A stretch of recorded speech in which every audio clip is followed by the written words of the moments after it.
Friends, we are going to begin the funeral service. Mrs. Roberta Lee Appelbaum. If you have a cell phone, I'd ask you kindly to place it into silent mode or turn it completely off at this time. I'd also like to welcome everyone via live stream. Also, on behalf of the family, thank you for attending. And services will be conducted by Cantor Stephen Storr of Congregation Beth Shalom in Northbrook.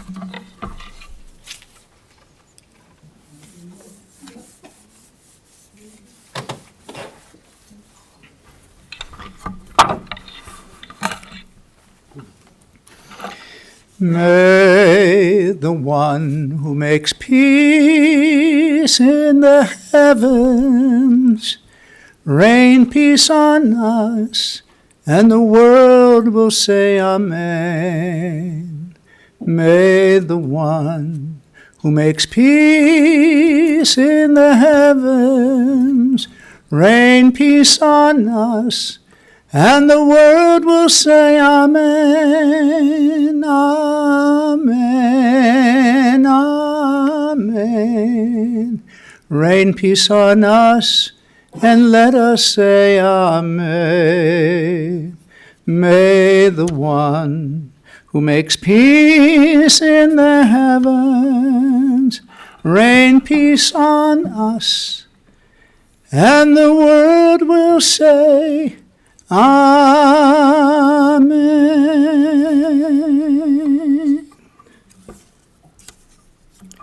Death takes the body.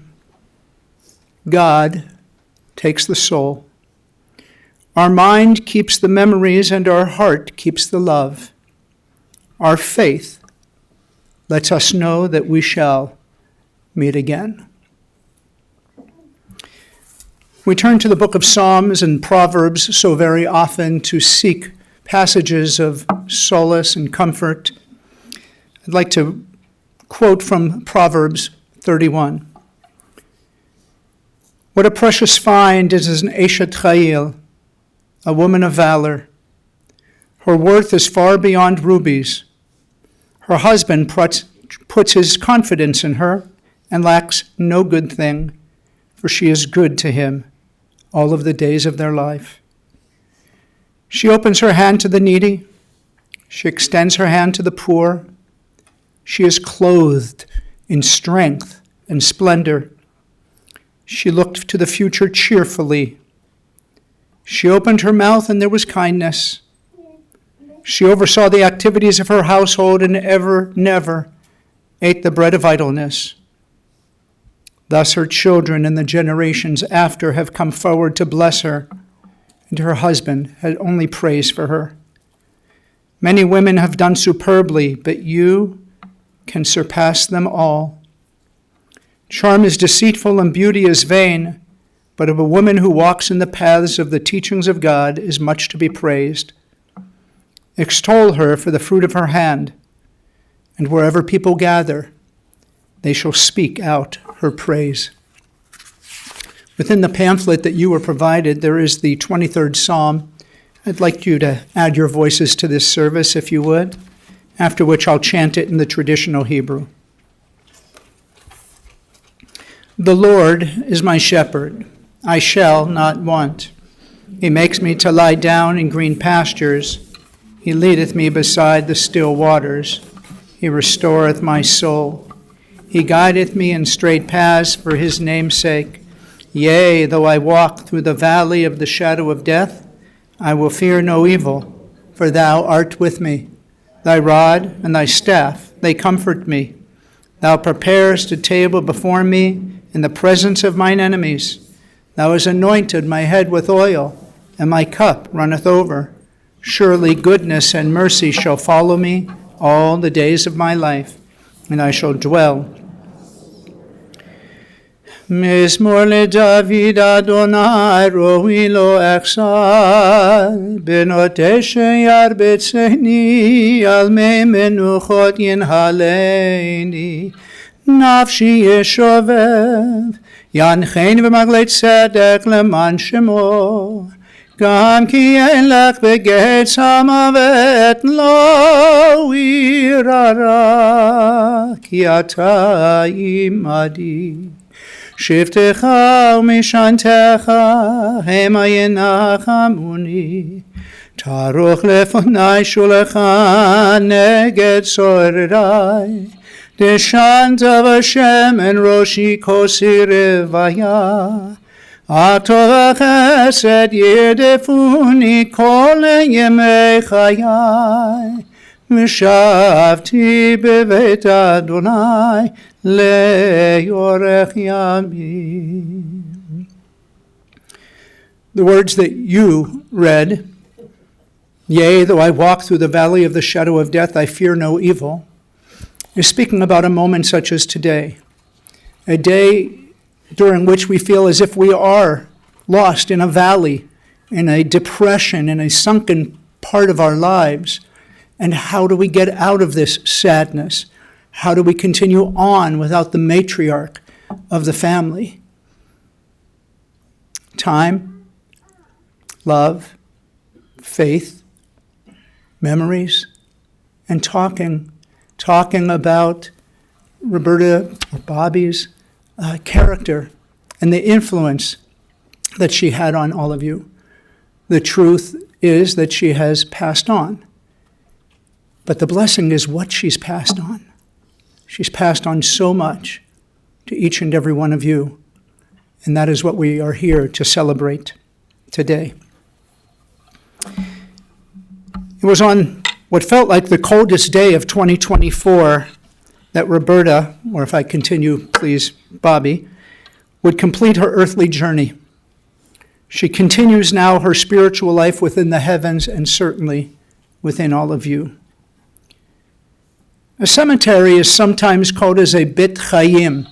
It's called a house of life or a house of the lives. Not a field of bones, not a pasture of ghosts, but a cemetery is sometimes a house which commemorates great lives that have been lived. It is within each of you where truly Bobbye resides. You are her house, and you shall continue to let her live there forever. She was the glue that held much of this family linked together. She scheduled so many touch points, I'm told, during the day and during the week to be sure to connect with as many people as she could. Like Barbra Streisand's famous song, "People who need people are the luckiest people in the world." And she felt that, I'm told. I learned many interesting things about her, such as her enjoyment of golf, racquetball, and tennis, after which I'm told she often went to lunch at Nordstrom with her tennis partners. She also had a penchant for square dancing with her partner, with you, Leo. You said she enjoyed many of these outings because it just allowed her to interact with people. She was, if I may, a social omnivore who would just talk to anyone. Her mahjong habit was another excuse to share time with dear friends, and these friends managed to stay together for long years. She ventured into bridge and canasta as well, and when she needed some solitude, someone shared that she enjoyed a good book for a couple of quiet hours.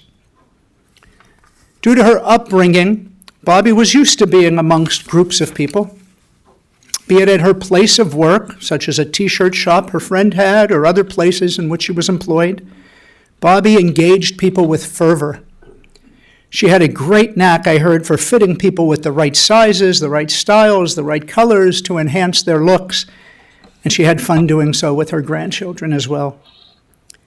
Shopping and grandchildren went hand in hand for Bobbye, especially on Black Friday shopping days. She would, one person said, tell us to get a cart and fill it up. Her children also recall epic shopping days in Cincinnati, which also included grabbing a movie together as well with their BB. Many people found those blockbuster days to be frightening. Crowds and budging people and pushing people.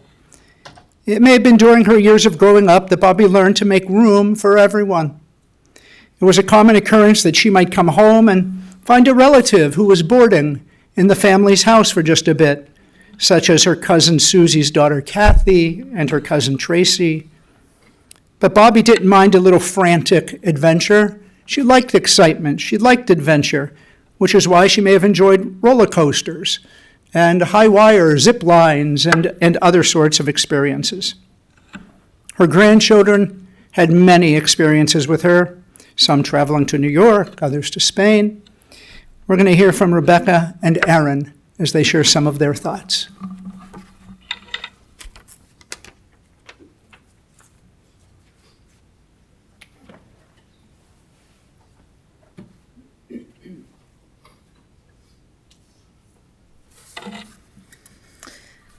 Good morning.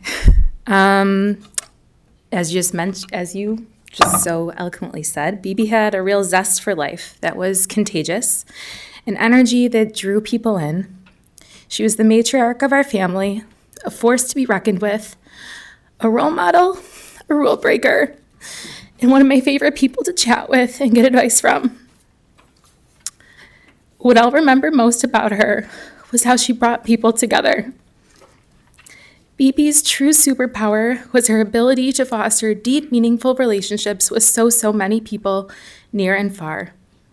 It's not surprising that even today, she has people who traveled from Cincinnati, Cleveland, Denver, Texas, New York, Asheville, Florida, and many more streaming across the country to honor her.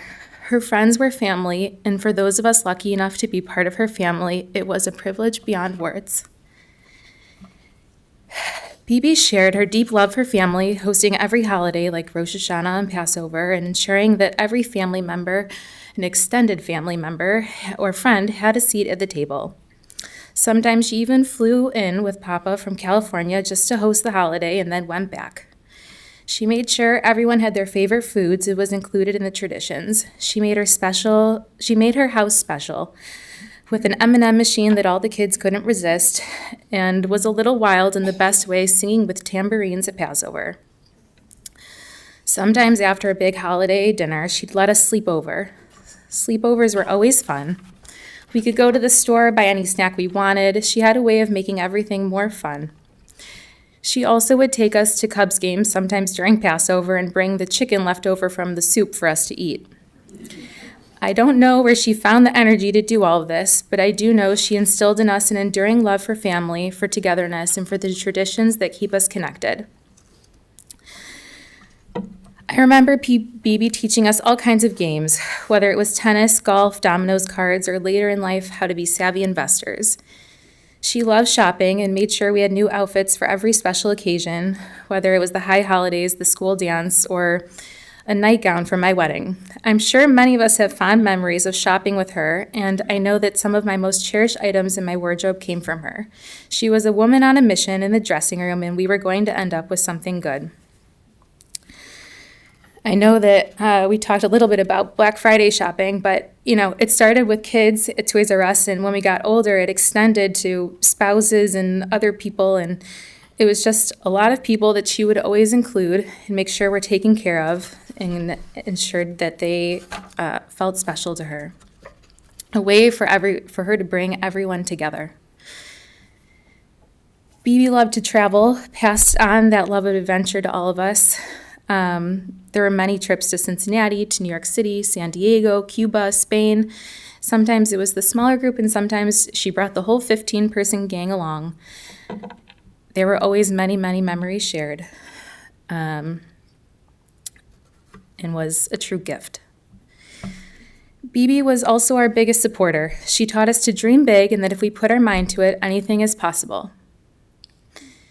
She would be at all our games, dance recitals, graduation. It wasn't just in her presence, but in the way she talked to people that made them feel so supported. She would often listen and call back with ideas of how to get something done. When I was buying a house, she was calling about different neighborhoods, listings her friends knew about, different tactics. She was invested in each of our lives and always giving advice. I cherished our conversations and my ability to confide in her about any topic. A few years ago, we asked Bobbye, "What is the best job you've ever had?" And this is what she wrote. "The best job I ever had was being Leo's wife. And sometimes I really had to work really hard. The pay varied, but the love was unparalleled. The next best job was being a mom. That too was often really hard, but the dividends were immeasurable. My third favorite job was being a grandmother.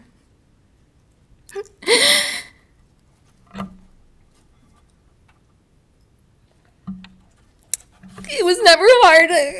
I'm sorry.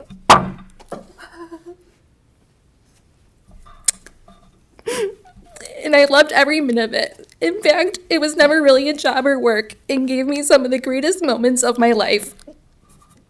Bobbye, thank you for teaching me what it means to love and care for others. Thank you for showing me the importance of family, of hard work, and living life fully in both the small moments and the big ones. L'adore vador. I hope we can have our tables as full at Passover and our homes be as warm and inviting. I love you.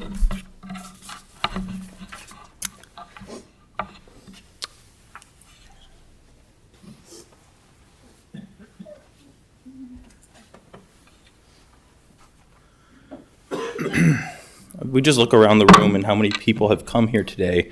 I think we can all agree that Bobbye was a very special person. But one thing that always stood out to me was that she kind of marched to the beat of her own drum. She did things the way that she wanted to do them. It may not always have been normal or traditional, but she got it done. And I was usually able to learn a lesson or two from the way that she did things. And I hope to carry those on to my family and children. So I did want to share a couple anecdotes that exemplified that for me.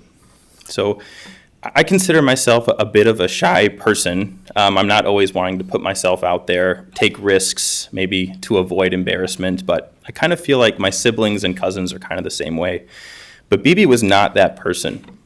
She would do exactly what she wanted, regardless of how anybody viewed her or judged her, which I always admired. And then she definitely was not afraid of embarrassment, whether it be direct or secondhand. And for example, she would walk up to a stranger's house, knock on the door, and say, "I love your house. Can I walk around and take a look?" Which I have that feeling a lot, but never act on it. So maybe I'll do that on one of our neighborhood walks around Deerfield. So whenever I'm worried, nervous, or embarrassed myself, I'll think about Bobbye and how I can have the confidence that she did, which always seemed in endless supply. Another one was, I don't remember if this was for a birthday or a graduation, but I had some big gift coming my way, and Bobbye asked me what I wanted. So I said I was really interested in a new watch, some flashy or trendy thing. I was younger then and was really into that kind of thing. So when the time came, Bobbye gave me the box, and I unwrapped it. I was really excited because Bobbye tended to give really good gifts. But I opened the box, and instead of some cool flashy watch was this Mickey Mouse watch, which may be cool to my daughter, but I didn't think so when I was maybe 22 years old. So admittedly, I was confused, maybe a tad disappointed. But when I read the card, I think it explained what she was getting at. I don't remember exactly what she said, but it went something like this. She said, "Aaron, in life you may want to chase the cool, expensive thing, but never forget to not take yourself too seriously, have fun, and always be a little bit silly." To me, Bobbye was that kind of person. Never too serious, always fun, and just a little silly. Finally, some of you may know that in the last few weeks of her life, Bobbye was a little more difficult to get in contact with. It was pretty hard for me and my cousins and siblings to deal with. But somehow in the last few days of her life, she gathered the energy to give each of us a call and say hello. No small feat because there are 7 of us. That was pretty impressive. And in the moment, I didn't really think too much of it. I was just excited to talk to her again for a little bit. And she asked me about how work was and how my daughter Zoe was, and my wife and I just had our second child, Charlie, so she wanted to hear all about that. It felt very normal. But at the end of the conversation, she paused to tell me that she said that I was a wonderful grandson and that she loved me. in life, I think you're always going to be left wanting more out of things, out of relationships, out of people. But ultimately, I think this ended up being a gift, because the last words that I'll ever say to my grandma were, "I love you, goodbye." And I think that's just about as perfect as it gets. And I'll always cherish that memory. Thank you.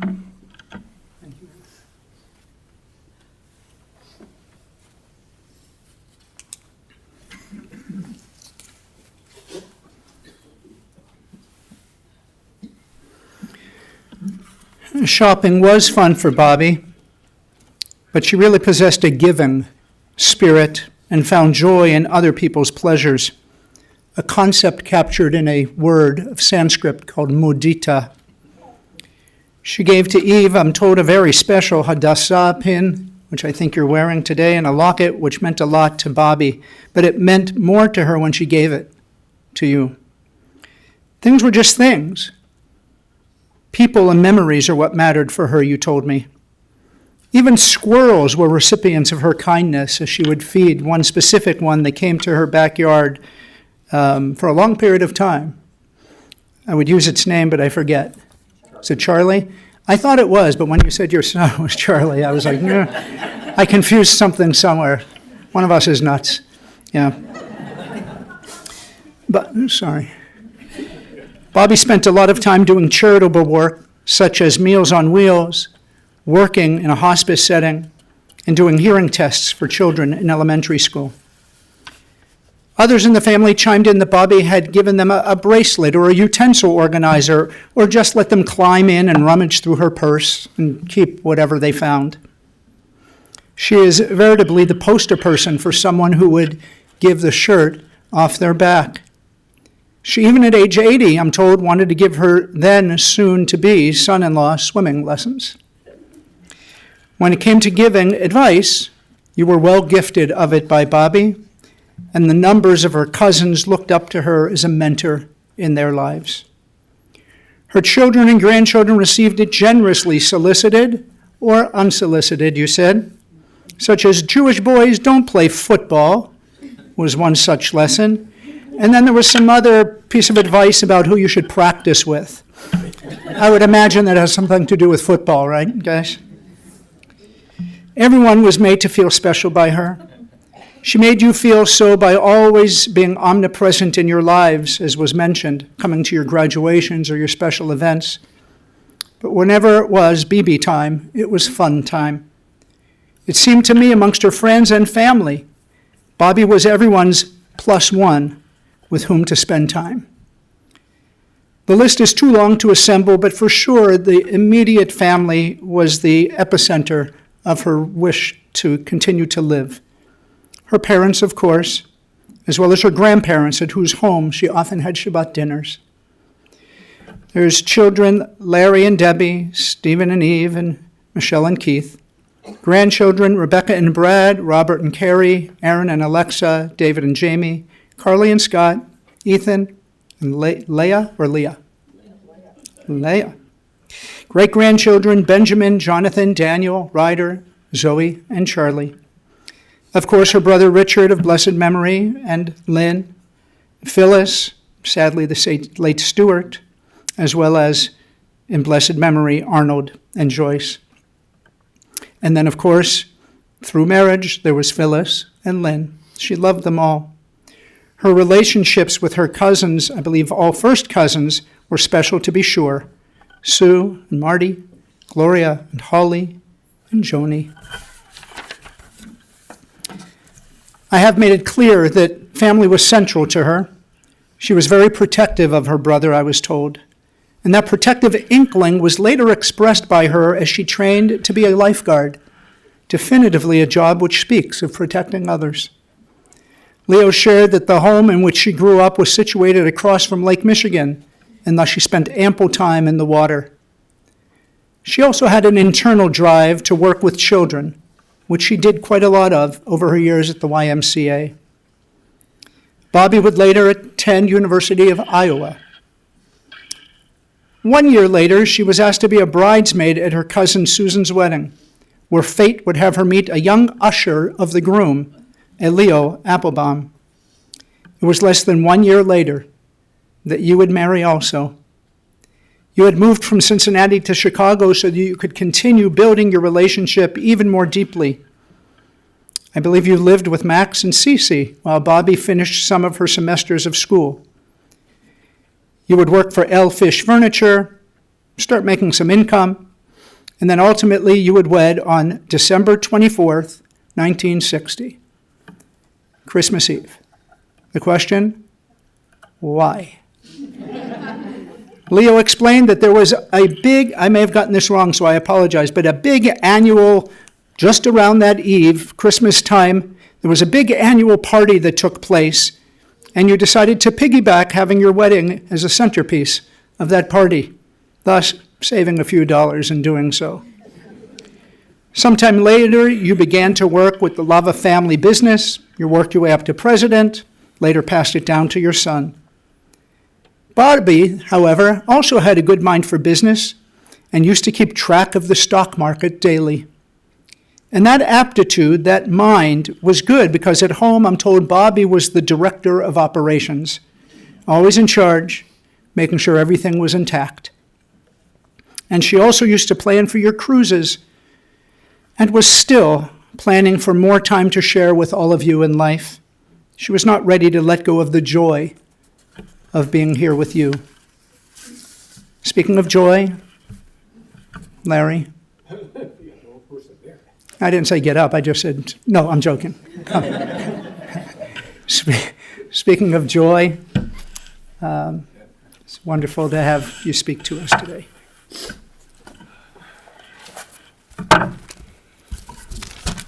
Life is for the living. A quote from Roberta Appelbaum is reminded to me, or as I was reminded by, Stephen Appelbaum. I don't remember her saying it, but if he said it, it must have been true. Once upon a time, in the land of woo-bop-de-doo, that was the start of the bedtime stories that my mom used to tell to me. Our mom used to tell to us. And I think, to a certain extent, that Bobbye used to tell to the grandchildren. A fictional place where there was no pain, no suffering, no fear, and no death. Just hope, joy, laughter, happiness, and love. I don't remember much after that beginning. I do remember that almost every story included a character with the name of whoever she was telling it to. At the end of this story, when it was told to me, I was comforted, and I was able to sleep.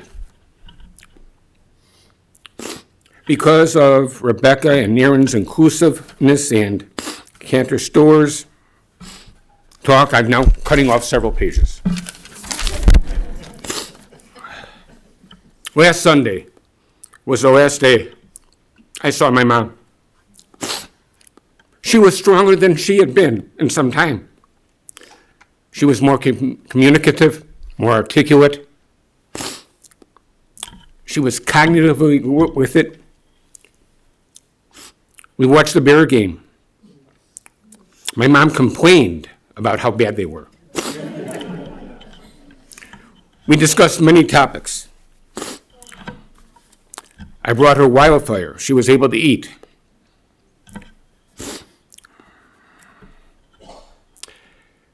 During the time we spent together that day, I asked what made her happy. And she said her family, especially her grandkids. I told her, why not now? Give them a call. I don't want to talk to them when I'm like this. I don't want them to come in. Mom, they make you happy. Give them a call. And she did. She got to speak with all 7. Afterwards, she was tired, but she did seem happier and content. During our discussion, she apologized for experimenting on me because I was the first. My parents got married when they were 22 and 19. just kids. I was born when they were 24 and 21. They were still just kids. Well, they got it right with Stephen and Michelle. We had some ups and downs and bumps and bruises on the way. At one point, she asked me what were my favorite memories growing up. And I told her, I don't have a favorite or favorite memories. I had a wonderful life with my family. And all the memories were wonderful. I did mention how I used to love wrestling with my dad in the living room or the den. We would have dinners consisting of White Castle and Gulliver's, which is where my mom, I guess, got the notion that when she would either make or order dinner for us as a whole, there wouldn't be one restaurant, there would be 3, 4, or 5. There wouldn't be one made dish, there would be 3, 4, or 5. And everyone would get what they wanted.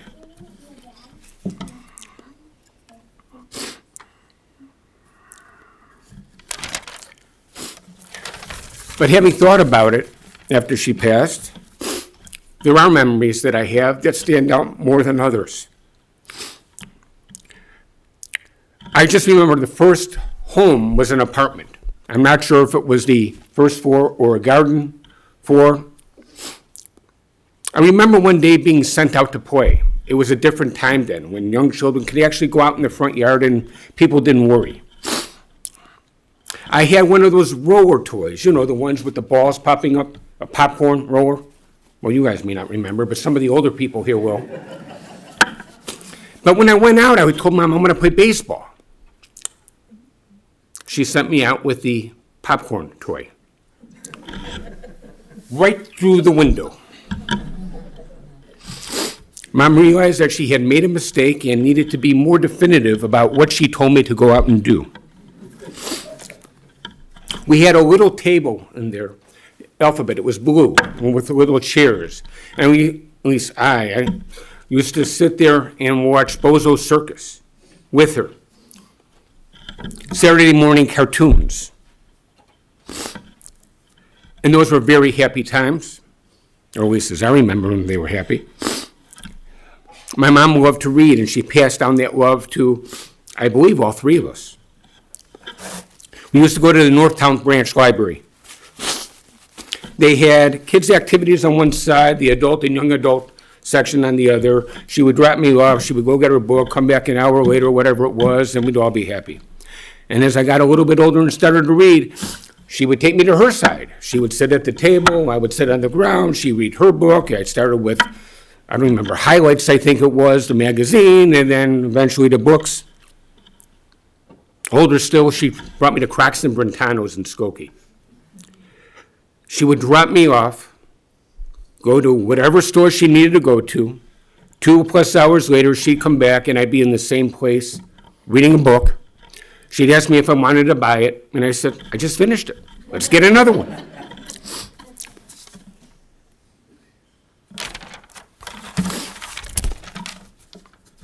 Mom had a rebellious and independent streak growing up. And a little bit, as you've heard, when she got older. She had a wild side that I never fully knew. My dad would never disclose it, but every once in a while when something was going on, there'd be a twinkle in his eye, and I knew that there was something that happened that the kids should not know about. When she was in high school, she tried smoking. She was caught by her cousin Joni. I believe it was Joni, who made her smoke the whole pack, and I believe some of the second pack. And my mom got sicker than a dog. And Joni made her clean it up. Unfortunately, that didn't stop my mom from smoking, at least then. But she eventually did stop. But during that time in between, when we had moved to Peterson Park, there was a neighborhood pharmacy called Mal's, whatever it was. Again, different times. She used to send me there to buy her the cartons of Pall Mall. The first time, they didn't believe it was for my mom. They called her to make sure. And then it was like a running thing every week. I was able to share some of my mom's interests. One of them was tennis. She loved playing tennis and got me to play tennis. And it was so nice. I don't know if you're still here. Jane, who led the play group, she allowed me to participate. This was back grammar school and high school, going into college. And while my dad and I had some activities that we did, it was nice to have one that was just with my mom. And I got to see her in her environment, with her friends. And it was different than being with my mom and the family. She was now a person. She was always a person, but she now had more intricacies than I realized. There are there are some people here and some children of people who played mahjong with my mom. She had different groups. And one year, her and her good friend Saren tried to teach Michael and I, Michael Kozel, who's somewhere here, how to play. I don't know if he ever picked it up. It was one and done for me. That one lesson was it, never one.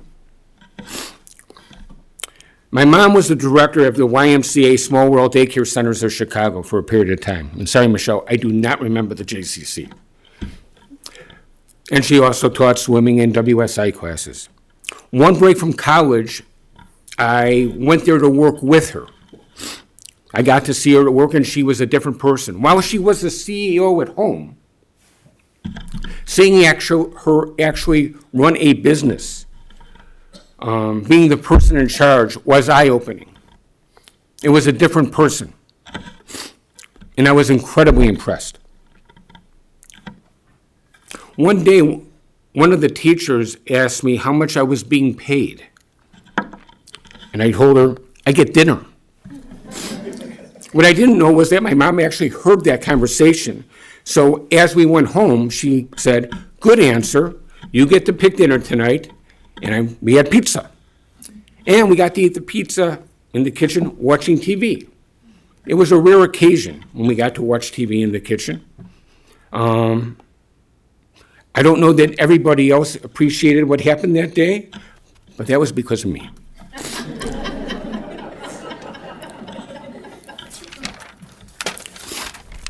One of the kids, we used to help the kids get dressed after swimming. And one of the boys was looking for his sock, he had one on, and started crying. And I had to go help him look. I looked at the lockers, looked around, went to the pool, could not find the thing. I finally looked at the kid, walked over to him, and he had both socks on the same foot. When I told my mom about it, she said, good birth control.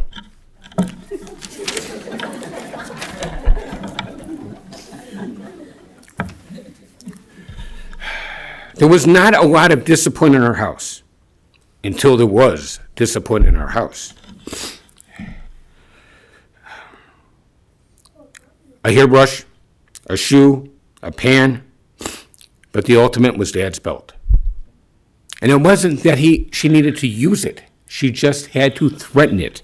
My dad, I don't know if you still have it, had the longest and thickest black belt. And when you folded it over, well, you get the idea. We had an antique backgammon table in our dining room. One day, my brother got mad at me. Don't know why. It was a rarity. No, it really wasn't, but I'm sure I deserved it. And he whipped a basketball at me from the living room. I moved. It took the leg right off. I went downstairs. My mom came down, and I got blamed for it. Remember what I said, there wasn't discipline until there was? There was discipline. As we got older, I got to move into the basement. My parents fixed it up so that all three of the kids had their own rooms. We lived in a 3-bedroom, 1.5 bath house until they fixed it up. Included in that was some carpet on the stairs. One day, my brother got mad at me. You sensing a trend here? He threw a can of paint at me. I moved. He missed. Paint all over the carpet. Now, I was 16 or 17 because I actually had to go to work. By the way, I worked at Bunny Hutch for anybody who grew up on the north side of Chicago. Stephen worked at Milk Pail. Not part of the story, but I figured I'd throw it in. I got a call, or actually my boss got a call at the Bunny Hutch, sent his home now. And I got the blame. I had to clean it up. Remember that thing about discipline? Well, growing up, got tape recorders. I don't remember why, but I remember we had to use them because our cantor and rabbi recorded our bar mitzvah service on them. And I got the bright idea one day to put one under my parents' bed. When I went back the next day and I played what was on there, it was my mom. Larry, if you do this again, I'm getting the belt. Swear to God.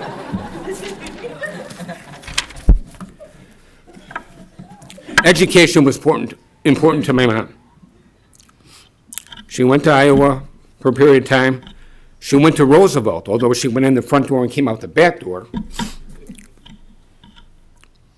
When I think it was law school, may have been the last year of college, I don't remember, she went to Northeastern and took some classes. And they were similar classes. And what was cool about this is we got to now communicate and discuss things as almost equals. Different ideas, but we were now learning something together. I even helped her with a couple of her papers. And she would jokingly say that she got better grades in her class than I got in mine at that time, which was true. We didn't say why, but I have an A at Northeastern, by the way. When I was in high school, I participated in a program called College Credit for High School Seniors. We got to go to Indiana University. I took a class there. The important of the story is not Indiana University, because who likes Hoosiers, but my mom was not a good driver. In fact, as my kids would say, or maybe the moms would say, when my mom used to drive us, she would turn around and talk to the people in the back seat, and then turn back and hope that nothing changed. We got off, she picked me up one time in Indianapolis. I took a bus from Bloomington to Indianapolis. She picked me up. We're on the highway, we're stopping for something, and I have no idea how it happened. When she got off, she was going the wrong way down a one-way street. And we didn't realize it until suddenly cars were coming at us. We had a good scream and then a good laugh, and she said, "Don't tell Dad."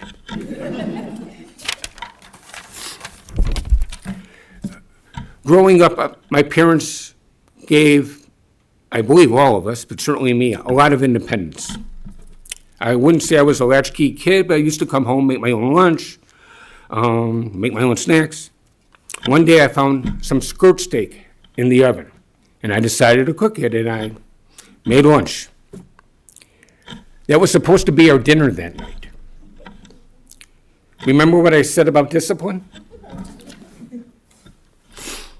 I remember one year we were in college, we went to go see $1 Billion Baby. It's a band at the Aragon Ballroom. It was Alice Cooper's old band, for those of you who are old enough. Went with, I think Steve was there, Joel Robbins, our cousin. What I'm reminded of was we were sitting on the floor and they shot out a cork from a champagne bottle. I caught it, put it in my pocket. As we were coming home, we got picked up by the police for curfew. And I thought they were going to find the champagne cork, and I was going to get in all kinds of trouble. The police dropped us off at home. My mom was watching something, came to the door, and was upset because the police interrupted her TV show. An argument ensued. My mom was almost arrested for child endangerment. That discipline? Well, anyway. But that was not the first time that I had an issue with the police. When I was younger, we were at the beach. I fell, I broke my collarbone, went to the hospital, and they asked, how did it happen? What I said was, my mom kicked me. Which she did, by the way, as we were walking to the car to go to the hospital. You dummy! Anyway, I said that. Next day, we had police at our house. for a child of Benjamin. Grandpa Hank, my mom's dad, gave me a necklace when I was in grammar school. I still have it. The charm on it says, "Oh shit." It's 2 golf clubs with a golf ball underneath, or 2 eggs, and you could guess the rest. I wore it to school one day, and Miss Smith, who was the assistant principal and 8th grade teacher, confiscated it. I told my mom, she went to school, she got it back for me and told me, 1, don't wear it again, and 2, don't get in trouble with Miss Smith again. Who, by the way, issued 500-word compositions, and I got a lot of them. My mom was very active in our lives. She was my Cub Scout troop master, or whatever it was called, with Bela Stein. And I don't remember specific things, but I remember really enjoying being able to participate in that activity with some of my contemporaries and my mom leading it. I told you my mom was a little bit rebellious, independent. Apparently so was I. When I was in high school, I got busted for drinking, which gave my mom permission to, which she didn't need anyway, to search my room. She found paraphernalia. She found a baggie. Oh, you get the idea. She was going to ask me about how to demonstrate how the various paraphernalia was used, until my dad said no and broke every last one of the pipes, bongs. A couple years later, I went with my mom to a dinner party with a good friend of hers. I believe her name was Roseanne, and of my mom's friends, she was one of Michelle's favorites. She was a big person with a big personality and a big laugh, and used to roll big joints. We were at her apartment. She pulled out a baggie, her and her husband, and they rolled a joint. No, my mom did not participate. No, I did not do it, but my eyes got big, and on the way home, she goes, "Next time you could try it." I'm like, "Really?" Up the back of the head. Are you kidding me? No. Jamie Newman, this is the part I was talking about. My parents visited me at U of I, my freshman or sophomore year. I believe it's then, because Stephen wasn't there yet. We went to go see a movie. It was Bob Guccione's Caligula. Now understand, first of all, that my grandfather, my mom's father, he had a lifetime subscription to Playboy. He used the centerfolds as wallpaper in his room. He actually got an award, a big picture or whatever, from Playboy, from Hugh Hefner for that. At least that's what I was told. Whether it's actually from Hugh, I don't know, but that's what I was told. Anyway, my dad left within 90 seconds of the movie starting. My mom stayed until the lesbian scene, and then she says, "We're out of here. This is not appropriate for mother and son." And I said, "Mom, that's the next scene." And by the way, that's a true story. When my grandfather passed away, I don't know what my siblings took. I took his stack of Playboys. Remember, a lifetime subscription. I didn't get any more. So I used the centerfolds as wallpaper in my room, and my mom allowed that. And then when I went to college, my roommate wouldn't allow me, so I used the covers as ceiling tile. You telling me to stop? You want me to stop?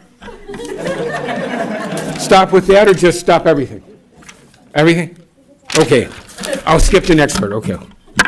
My mom passed away on Thursday, December 12th. It was 12 days before her and my dad's 64th anniversary.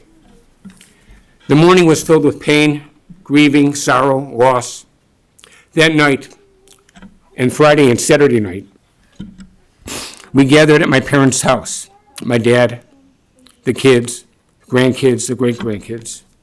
And as we were there, I was reminded of growing up and going to my grandparents' house for Hanukkah, for my parents' anniversary during that time. It would be me, Stephen, and Michelle, my parents. It would be Sherry, Adam, and Susan with my Uncle Ricky, my Aunt Lynne.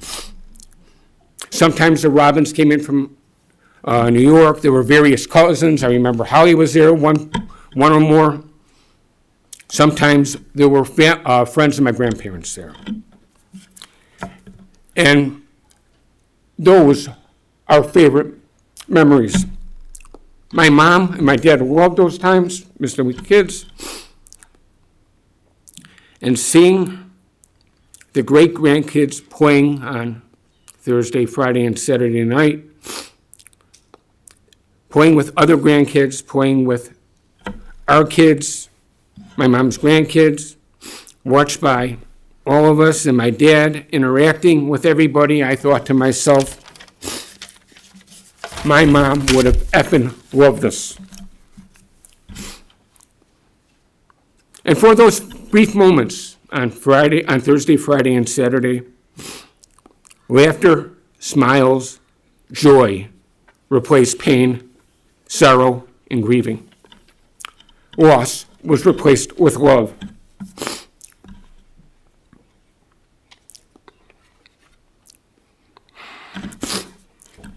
Once upon a time, in the land of woo-wop-de-doo, there was a beautiful, wise, embracing woman full of life named Roberta, Bobbye, BB, and Mom. She made the world a better place, full of love, happiness, and joy. She will be forever in our hearts and memory, and she will be missed. Love you, Mom.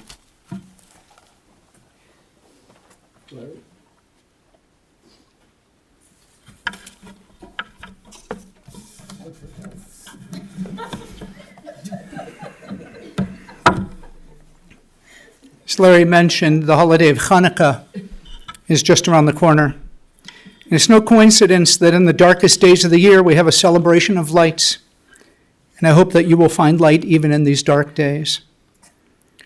Bobbye shared her flame with you, and when two flames come together, the flame grows and gets brighter. And I hope memories of her continue to glow in your hearts and the hearts of those of the next generation. You will tell tales of her international travels as well as her domestic culinary specialties.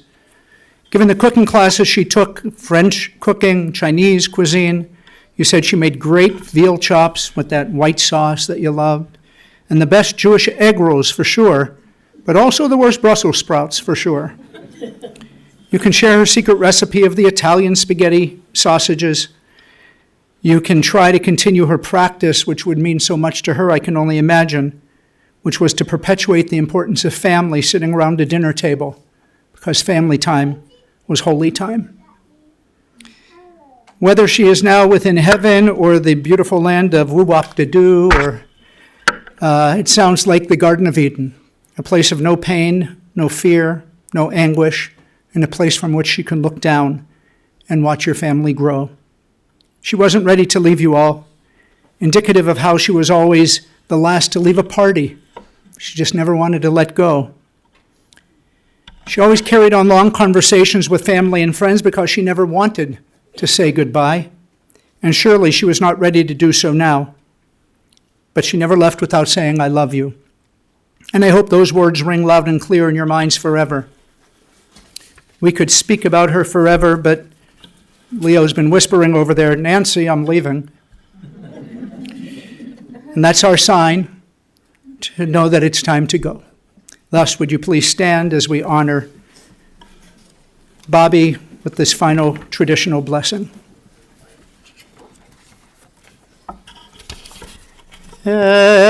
מלא רחמים שוכן במרומי, אמצי מנוחה נכונה תחת כנפי השכינה, במעלות קדושים וטהורים כזועקי המזהירים, את נשמת רחל בת יהודה וזיסל שלחה לעולמה, בגן עדן מנוחתה ענה בל רחמים, אסיריה בסתר כנפיך לעולמי, וצרור בצרור החיים את נשמתה, אדוני הוא נחלתה, ותנוח בשלום על משכבה, ונאמר Amen. Dear God, Master of the universe, creator of us all, be gracious to your children who mourn. May your light and the light of your presence dispel the gloom of absence so keenly felt today. Bless them with compassion, empower them with love, touch them with the fullness of your heart that they may be granted an inner peace. As we remember the blessings of Roberta's life, we ask you, dear one, to remember your promise to us, and may you accept her soul as pure and blessed. May the next time this family have a reason to come together only be a time of sweetness. And as we finish the Kaddish, which we will say at the cemetery, Oseh Shalom Bimromav, may God grant peace in the heavens. May God give peace to this earth and the people of this world. And may you, her family, be blessed with peace of mind, knowing that she takes her love, your love with her, and that you loved her to the very end and shall do so forever. Amen.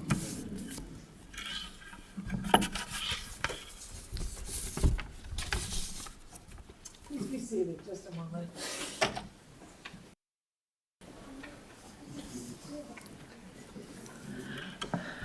This does conclude the service at the chapel. Interment will take place at Zion Gardens Cemetery, which is 6758 West Addison Street in Chicago.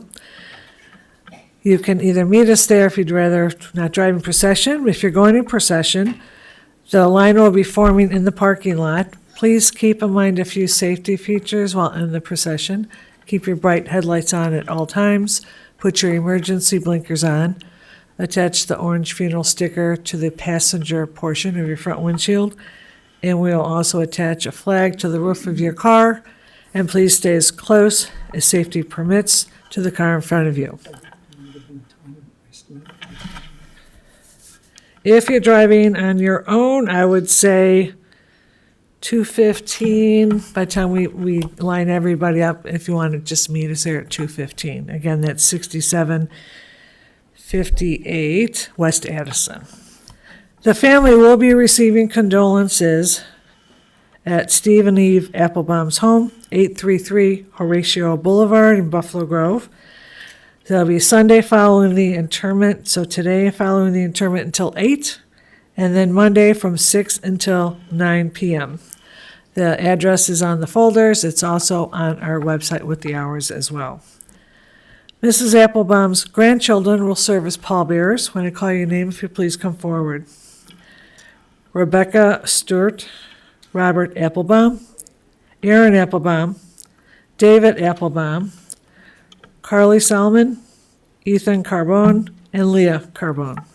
At this time, I would ask that everyone please rise as the cantor, the family, and Mrs. Appelbaum are escorted from the chapel.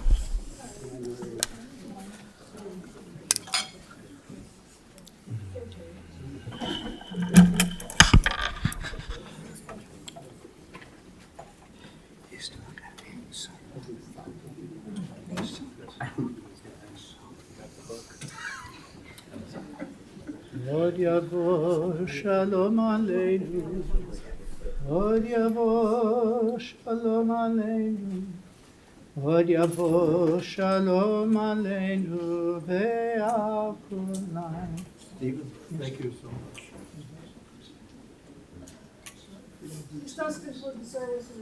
Od yavo shalom aleinu. Od yavo shalom aleinu.